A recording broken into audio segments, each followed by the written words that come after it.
وَلْتَكُنْ مِنْكُمْ أُمَّةٌ يَدْعُونَ إِلَى الْخَيْرِ وَيَأْمُرُونَ بِالْمَعْرُوفِ وَيَنْهَوْنَ عَنِ الْمُنكَرِ وَأُولَئِكَ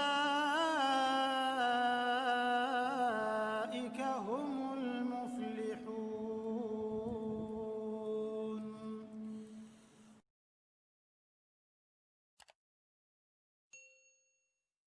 Saat manusia pertama diciptakan, setelah sebelumnya diciptakan dua makhluk, yaitu malaikat dan jin, maka Allah firmankan di Quran surah ke-15 ayat ke-28, wa idh qala rabbuka lil malaikati, dan ketika Rabbmu Muhammad berfirman pada malaikat, inni khaliqun bashar, saya akan mencipta makhluk baru, disebut dengan bashar. Disebutkan di Quran 35 kali dalam bentuk tunggalnya. Nanti manusia disebutkan dengan 5 nama, kadang disebut dengan bashar 35 kali disebutkan, kadang disebut dengan ins bersanding dengan jin 18 kali disebutkan dalam Al-Quran, kadang disebut dengan insan 65 kali disebutkan dalam Al-Quran di 63 ayat berbeda, kadang disebutkan dalam bentuk jama' an-nas 241 kali disebutkan dalam Al-Quran, kadang disebut dengan Bani Adam atau Dzurriyyah Adam, disebutkan 7 kali dalam Al-Quran. Nama pertama yang disebutkan disebut dengan nama Bashar. Saat Allah menciptakan makhluk ini, itu tidak ada masalah. Malaikat tidak mempertanyakan, jin juga tidak keberatan. Tidak ada persoalan di sini. Yang jadi kemudian pembahasan kita, ketika makhluk Bashar ini, yang selanjutnya diberi nama dengan Adam, diperkenalkan oleh Allah Subhanahu wa taala fungsinya dalam kehidupan. Anda mesti bedakan, ada penciptaan, ada penjelasan fungsi dari penciptaan. Karena mustahil Allah menciptakan makhluk sekecil apapun kecuali ada maslahat dan fungsi di dalamnya. Maka saat Allah menerangkan tujuan penciptaan makhluk ini, disebutkan kemudian dalam Al-Quran, dipindahkan ayatnya. Quran surah kedua Al-Baqarah ayat ke-30, posisi paling kiri sebelah atas. Perhatikan kalimatnya, awalnya sama persis dengan Al-Hijr ayat ke-28. Di Al-Hijr ayat ke-28 berbunyi, wa idh qala rabbuka lil malaika. Di Al-Baqarah ayat 30 bunyinya sama, wa idh qala rabbuka lil malaika. Tapi selanjutnya ini yang menjadi perbedaan. Di Al-Hijr disebutkan inni khaliqun bashara, saya ciptakan makhluk baru namanya bashar. Di Al-Baqarah ayat 30 dijelaskan fungsinya, inni ja'ilun fil ardi khalifah, saya akan jadikan makhluk yang telah saya ciptakan ini sebagai khalifah di muka bumi. Teman-teman, tolong bedakan kalimat di sini, ada khalaqa, ada ja'ala, itu berbeda. Kalau saya katakan, misal khaliqal qalam, pulpen ini dibuat, pena diciptakan, dibuat dengan kata khalaqa, misal. Tapi belum dijelaskan apa fungsinya. Maka ketika saya akan terangkan fungsinya, berubah kalimatnya dari khalaqa menjadi ja'ala. Tayyib, apa fungsinya spidol?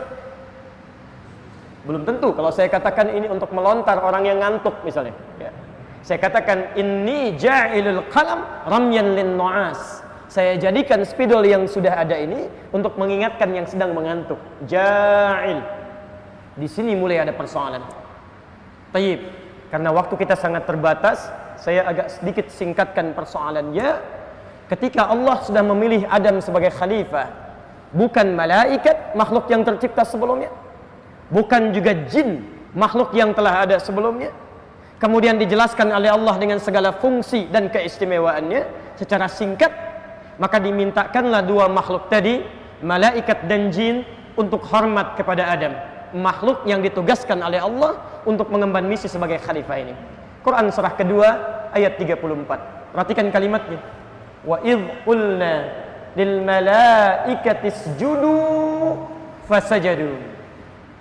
Ketika kami perintahkan kepada kalangan malaikat dan jin. Ya, tolong fokus di sini ya. Ini dalam ilmu balaghah, ya, salah satu rumusnya menggunakan pola dzikrul ba'dhi yuradu bihil kullu. Dalam bahasa Indonesia disebut dengan metode synecdoche pars pro toto. Disebutkan sebagian, tapi yang dimaksudkan keseluruhan. Jadi saat Allah perkenalkan Adam, ini ada malaikat, ada jin. Tapi ketika Allah sampaikan tentang misi penciptaannya, kemudian diperintahkan untuk sujud, disebutkan sebagian dari kalangan malaikat dan jin ini, tapi dimaksudkan untuk keseluruhannya. Seperti saya katakan begini misal, maaf, ikhwan sekalian, antum mesti bertakwa kepada Allah Subhanahu wa ta'ala. Padahal yang hadir di masjid ini bukan cuma ikhwan, akhwat juga ada.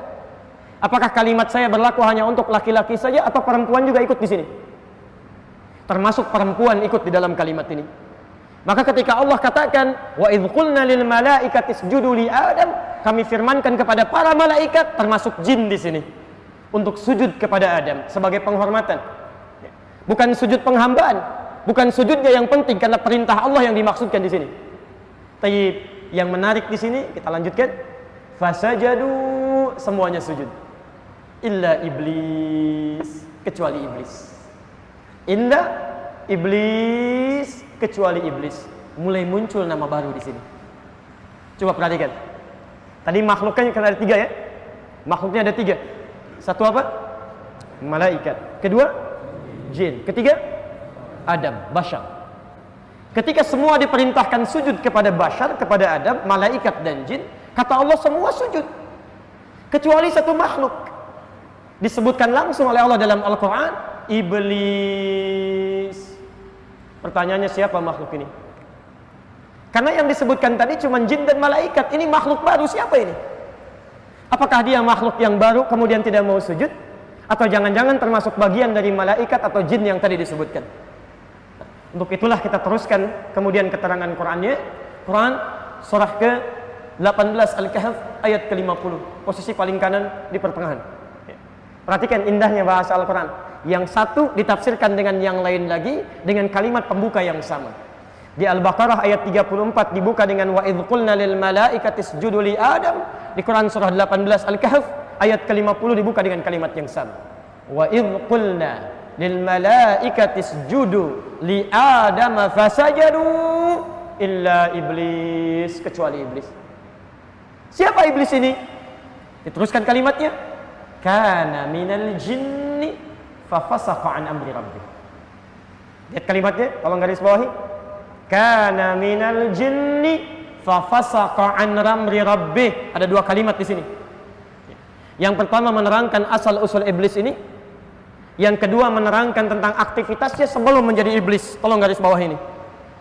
Ya, lihat kalimatnya.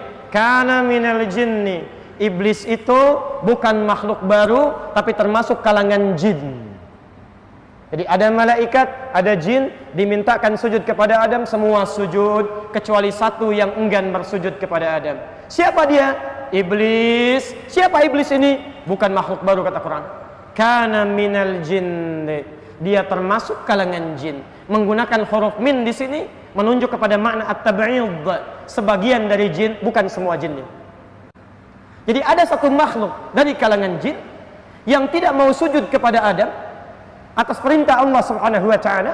Saat dia enggan bersujud itu, seketika kalimatnya dirubah oleh Allah. Namanya langsung dirubah oleh Allah. Dari jin menjadi iblis. Allahu Akbar. Nanti kita terangkan menurut pendapat ulama kenapa disebut dengan iblis. Tapi yang ingin saya sampaikan, ini yang paling menarik. Fafasaqa an amri rabbi. Dia fasik, menyimpang dari perintah Allah Subhanahu wa ta'ala. Fafasaqa. Teman-teman sekalian, tidak disebutkan kalimat fasak dalam Al-Quran. Yang orangnya makhluknya disebut dengan fasik, kecuali lawan dari kalimat ta'ah, taat. Jadi ada taat, ada fasik. Kalau saya tuliskan misal, bismillah. Saya coba balikan sejenak untuk memberikan kemudahan dalam gambaran pemahaman kita. Perhatikan pelan-pelan ya. Tadi Quran menyebutkan makhluknya mendapatkan nama baru dari Allah disebut dengan iblis. Asalnya dari jin, bukan malaikat. Bukan makhluk baru, bukan dari malaikat, tapi dari kalangan jin. Tapi tidak semua jin. Perhatikan. Fafasaqa an amri rabbih. Jin yang punya sifat fasak. Perbuatannya disebut dengan fasak. Makhluknya disebut dengan fasik. Jamaknya fasikun atau fasikin. Tidak disebutkan kalimat fasik dalam Al-Quran, termasuk dalam hadis, kecuali lawan dari kalimat ta'ah, taat kepada Allah Subhanahu wa taala. Seakan-akan Quran ingin menyampaikan pesan kepada kita, makhluk ini sebelum disebut iblis oleh Allah Subhanahu wa taala, dia termasuk dari kalangan jin yang taat kepada Allah Subhanahu wa taala. Hanya ketika menyimpang dari perintah Allah, berubah kemudian sifatnya menjadi fasik, makhluk yang disebut dengan fasik bahkan berubah nama menjadi iblis. Perhatikan keterangan Al-Fayyumi dalam kitabnya Al-Misbahul Munir, halaman ke-42 sampai dengan 43. 42 posisi paling kiri sebelah bawah sampai ke 43 posisi paling kanan sebelah atas. Al-Fayyumi menurunkan kata iblis ini dalam turunan kata bahasa Arab, walaupun di akhirnya punya kesimpulan yang sangat menarik. Beliau mencantumkan dalam pembahasan huruf ba, lam, kemudian sin. Balasa. Ini menarik ini ya. Ada labisa, ada balasa, itu berbeda. Beliau turunkan kata iblis ini dari kata balasa, ba, lam, kemudian sin. Kata beliau, balasa tidak disebutkan dalam bahasa Arab kecuali mengandung 3 arti. Yang pertama al-masah. Al-mashu. Yang kedua as-sukut. Dan yang ketiga al-ya'su, keterputus asaan. Al-ya'su. Tapi yang paling menarik, lihat makna yang pertama ini. Akar katanya dari kata balasa, makhluk yang melekat sifat balasa ini pada dirinya dinamakan dengan kalimat iblis. Kenapa disebut dengan iblis? Lihat turunan katanya. Berasal dari kata balasa, kata Al-Fayyumi, mengandung arti al-mashu, sesuatu yang hilang, terhapus. Jadi kalau saya tuliskan di sini ada kalimat, lalu saya hapuskan seperti ini misalnya. Ya, misal saya hapuskan begini. Masih tersisa tulisannya? Masih ada hurufnya? Hilang sama sekali. Perhatikan teman-teman sekalian, perhatikan maknanya. Makhluk ini asalnya berasal dari kalangan jin yang sebelumnya taat kepada Allah Subhanahu wa taala. Ta'ah. Awas, hati-hati. Saya mau tanya sebentar, jin ini tinggalnya di mana? Di langit atau di bumi? Di langit. Baik, tinggalnya di langit ya, karena Adam belum turun ke bumi. Jin ini tinggalnya di langit. Baik. Di langit dengan di bumi, perbedaan waktunya berapa lama? Seharinya yang di langit berapa lama di bumi? 1000 tahun. Tahu dari mana? Quran surah ke-32 ayat yang kelima, kan? Posisi paling kanan di pertengahan. Fi yaumin kana miqdaruhu alf sanati mimma ta'udun. Seharinya sama dengan 1000 tahun dalam hitungan Anda. Jadi kalau saya mau sampaikan, kalau makhluk ini beribadah di alam langit cuma 1 hari saja dalam hitungan langit, itu sama nilainya dengan ibadah taat 1000 tahun dalam urusan dunia, dalam hitungan dunia. Jadi kalau makhluk jin ini pernah ibadah dalam sehari saja di langit, itu artinya sama dengan dia ibadah 1000 tahun ukurannya di muka bumi. Tapi ketika dia berbuat menyimpang dari ketentuan Allah, fasik dia, tidak mau taat kepada ketentuan Allah. Bahkan yang paling menarik, Quran surah ke-7 ayat 12 sampai ayat ke-13-nya. Mudah bagi Allah mengatakan, kamu sombong ya, kamu enggan untuk sujud ya. Tapi ternyata dengan hikmah Allah Subhanahu wa taala diperdengarkan di lisan makhluk ini supaya diketahui oleh kita apa yang menjadikan dia menyimpang dari ketaatan kepada Allah. Lihat kalimatnya, ma mana'aka alla tasjuda idh amartuk. Hei jin, hei yang telah saya ciptakan kamu. Lihat kalimatnya, kenapa kamu sulit untuk bersujud kepada Adam ketika saya perintahkan kepadamu? Jadi Allah ingin menegaskan dalam kalimat ini, yang penting itu bukan sujudnya kepada Adam. Saya nggak butuh dengan itu. Saya nggak butuh dengan sujud kamu.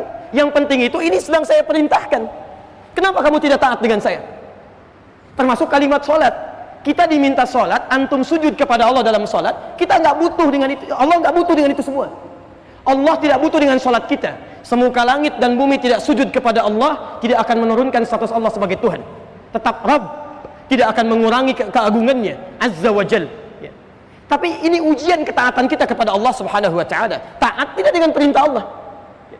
Lihat kalimatnya, saya minta kamu sujud kepada Adam bukan karena Adam yang penting, tapi ini perintah saya. Apa jawab makhluk ini? Lihat kalimatnya, ana khairum minhu Khalaqtani min narin wa khalaqtahu min tin. Saya lebih hebat dibandingkan dengan dia. Saya lebih hebat dibandingkan dengan dia. Perhatikan cuma satu kalimat. Saya lebih hebat dibandingkan dengan dia. Engkau ciptakan saya dari api, sedangkan dia engkau ciptakan dari tanah. Tidak pada levelnya, yang unggul mesti hormat kepada yang lebih rendah. Satu kalimat ini keluar di lisan makhluk ini, dirubah namanya oleh Allah Subhanahu wa taala menjadi iblis, dan terhapus nilai ketaatannya dalam pandangan Allah Subhanahu wa taala. Jadi kalau ada makhluk yang ukuran dunianya misal saja, beribadah sudah 1000 tahun misal, kalau ukuran akhirat cuma sehari saja, kemudian bersikap sombong dengan satu kalimat saja, tidak taat kepada Allah Subhanahu wa taala, maka tidak bernilai seluruh amalannya di hadapan Allah Subhanahu wa taala. Ini pesan pertama yang ingin disebutkan dalam kenamaan ini. Maka antum yang hidup di dunia ini, yang mohon maaf, barangkali dalam kehidupan kita beramal tidak sampai pada kisaran waktu ini. Ada di antara antum yang pernah berzikir selama 1000 tahun. Ada yang pernah sholat selama 1000 tahun. Ada yang pernah baca Al-Quran selama 1000 tahun. Jadi iblis saja yang cuma dengan kalimat keluar dari ketaatan kepada Allah, ini tidak bernilai dalam pandangan Allah Subhanahu wa taala. Maka bagaimana dengan antum yang amalannya tidak seimbang, tidak sama waktunya dengan amalan makhluk ini, kemudian merasa sombong dalam kehidupannya, sombong dengan ilmunya, sombong dengan hartanya,